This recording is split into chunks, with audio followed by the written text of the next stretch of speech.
Good morning, everybody, and welcome to VG Myths, the online internet video game TV show dedicated to ruining Shigeru Miyamoto's life. In Super Mario Sunshine, you play as everybody's second favorite plumber on a quest to clean the world's biggest graffiti disaster with your new water gun jetpack. But let's be honest, a jetpack in a platforming game is a little bit OP, so tonight we're doing without. Can you beat Super Mario Sunshine without the hover nozzle? The rules are as simple gets. Spraying the hover nozzle is totally banned. All other nozzles, including the rocket nozzle and sonic nozzle, are allowed. But since those nozzles are only available for specific parts of the game, we'll mostly be limited to Mario's basic moveset. Our first roadblock comes right at the beginning of the game with Shine number 2. We need to climb up the vine-covered windmill, which normally functions as a tutorial for the hover nozzle. The first couple jumps are easy, but the third jump has vines directly blocking the way. In Sunshine, Mario carries heavy momentum in the direction he was last moving when he leaves the ground, so just jumping around the vines is easier said than done. But there's a secret quirk in the game's mechanics we can abuse. Normally, Mario can't change direction in midair, but there's an exception. Mario can always change the direction he's facing while in aim mode. If we use aim mode to turn Mario in midair, his momentum will shift in whatever direction he's facing, making it possible to move in an arc around the vines. The second tricky spot comes a while down the line with Pinna Park's Pirate Ride Red Coin Shine. 6 of the 8 red coins can be obtained with some pretty simple, albeit tedious jumping, but the other 2 are on a platform that took some doing to figure out how to get to. The front end of the second pirate ship is what worked for me. Wait for it to be about horizontal at the ground, then side flip off. As long as the ship doesn't make you start to slide, it's easy. Next up is Noki Bay. We've got 2 big roadblock shines to tackle here, which task us with maneuvering underwater while wearing a fishbowl. While wearing this high-tech scuba bowl, Mario loses the ability to swim, but in exchange, gains the ability to shoot himself up with the hover nozzle. But since this is a no-hover run,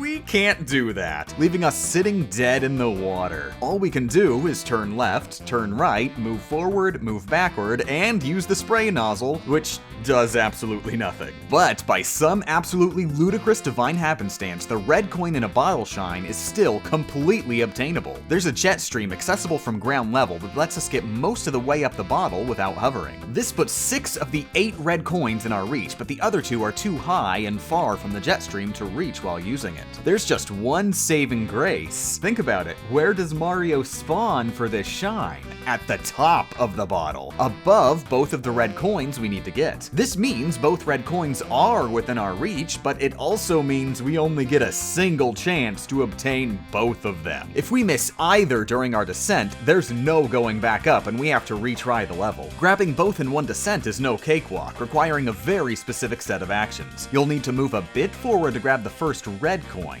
That's the easy part. Now, the second red coin is a bit behind and to the right of where we spawn, and we don't have enough time to turn around to face it. That means we'll have to position ourselves that it's directly behind us and rush backwards without being able to see where we're going and hope we hit the red coin. I found the best course of action is to wait just slightly to start moving after grabbing red coin 1. If you move immediately, then even if you aim properly, you might overshoot above red coin 2. Additionally, the game is going to fight you for camera control, so you're going to want to wiggle the camera left and right of Mario's back, preventing the game from ever turning it so far that it stops Mario's backward momentum. After a couple hundred dozen retries, you should get lucky enough to hit both red coins in a single shot, allowing you to do your victory lap for the other 6. But we're not done with Noki Bay yet. Immediately after the red coin bottle, we have to don our PhD and help out an eel with his dental hygiene. In order to complete this boss fight, we have to clean all 8 of the eel's teeth. At first I was thinking we'd need to keep ourselves constantly above the eel, spraying its teeth as we go down and letting it spit us back up. But we're quickly going to run low on air and need to refill.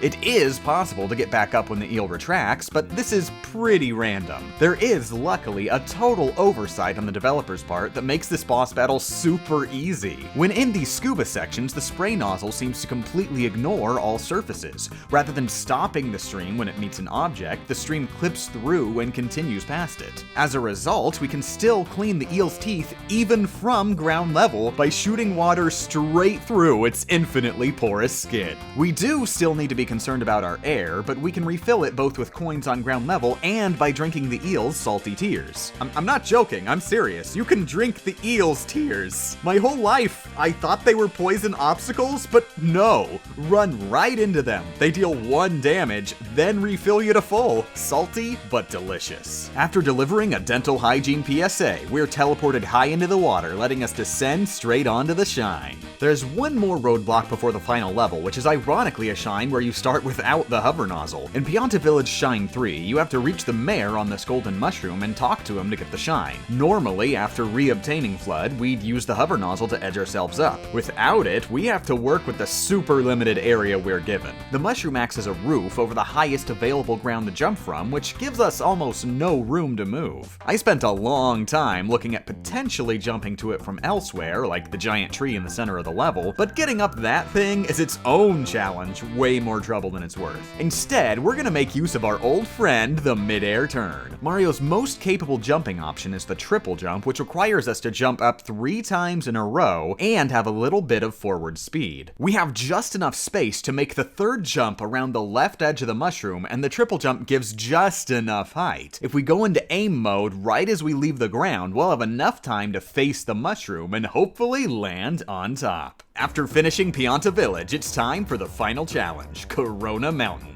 Welcome to Die. Everything comes together to make this the hardest hoverless challenge in the game. Spike platforms are near guaranteed death if you mistime your jump. Fire platforms force you to stay and spray them along the way, and the platforms are all at huge distances. Here, we'll be making constant use of the spin jump dive technique. By pressing A and B at the same time, Mario will do a jumping dive, carrying the height of his jump with the extra speed from a dive. We can further modify this by doing a spin jump, giving us a relatively easy to execute super long distance jump. We need a bit of time to execute and properly aim it though, so on this time sensitive platforming challenge, we're gonna be cutting it ludicrously close. Do it perfectly, and eventually you'll get that perfect sequence of inputs and make it all the way to the end.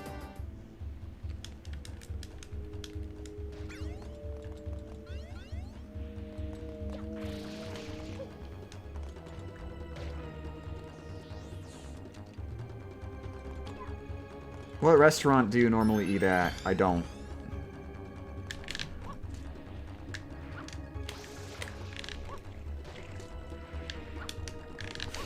Oh my god. Okay. Nice! Okay, let's do this! Let's do it! Let's do it!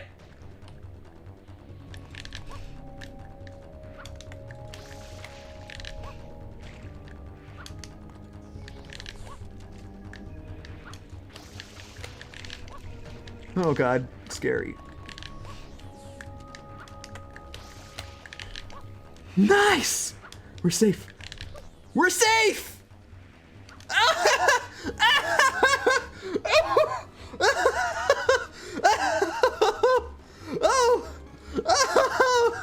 Oh my god. Oh my god. Okay.